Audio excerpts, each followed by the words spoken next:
नमस्कार दोस्तों, मैं एडवोकेट यशवंत यादव आपका स्वागत करता हूं लॉ एडवाइज एडवोकेट चैनल में। आज हम बात करेंगे पुलिस एफआईआर दर्ज करने से मना करे तो क्या करें।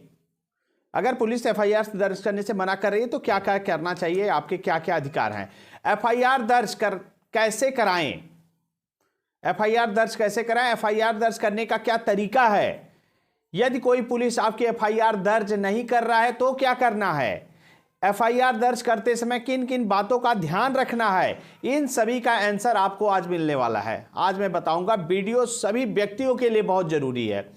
एफआईआर दर्ज कैसे कराएं।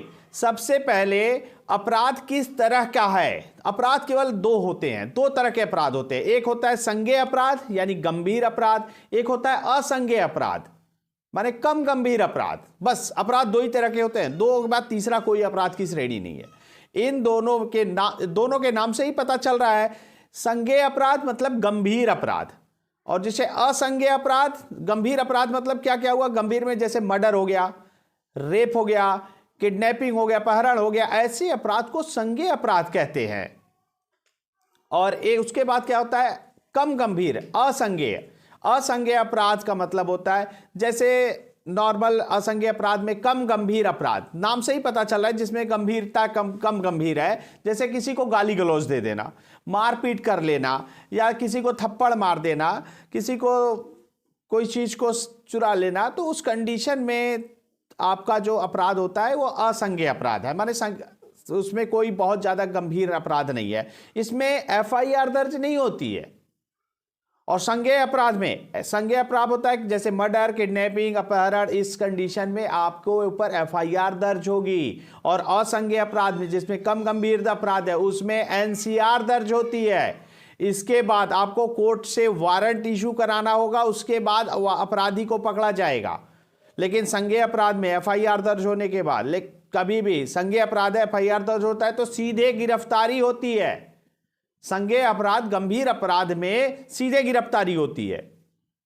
लेकिन असंज्ञेय अपराध मतलब कम गंभीर अपराध, कम गंभीर अपराध में एनसीआर दर्ज होता है, उसमें डायरेक्ट गिरफ्तारी नहीं होती है। एफआईआर दर्ज कराने के लिए आपको संबंधित थाने, घटनास्थल जहां पे उसके संबंधित थाने में जाना होगा। घटना के संबंधित थाने में जाकर के अपनी पूरी बात बतानी होगी, पूरी जानकारी देनी होगी। घटना का क्या तरीका है, क्या प्रकार है, किस समय है, सब चीजें को आपको बताना होगा। यदि उसके बाद भी पुलिस एफआईआर दर्ज करने से मना करे, या विपक्षी से मिल गई है, या फिर उनसे पैसे ले लिए हैं, तो उस कंडीशन में आपको क्या करना है। यदि आपको अगर ऐसा होता है, एफआईआर दर्ज नहीं होती, तो आपको एसपी, सुप्रिटेंडेंट पुलिस, जो पुलिस अधीक्षक होते हैं आपके डिस्ट्रिक्ट के, वहां पे जाना है। थाने में न रिपोर्ट दर्ज कराने के संबंध में पूरी डिटेल दे देना है। उसमें लिख देना है सेवा में पुलिस अधीक्षक महोदय, उसके बाद विषय में लिख दीजिएगा पुलिस थाने में एफआईआर न दर्ज होने के संबंध में। दर्ज करने के लिए आपको एसपी साहब कार्रवाई करते हैं, पुलिस अधीक्षक महोदय आपको ये कार्रवाई करेंगे, तो आप वहां पे जाकर के एफआईआर दर्ज करा सकते हैं।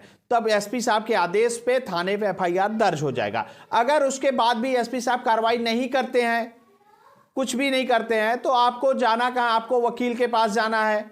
और वहां पे वकील साहब आपको सीआरपीसी सेक्शन 156 के सब सेक्शन 3 में, सीआरपीसी सेक्शन 156 के सब सेक्शन 3 में, 3 के तहत सीधा कोर्ट में जज साहब के सामने एप्लीकेशन लगाएंगे।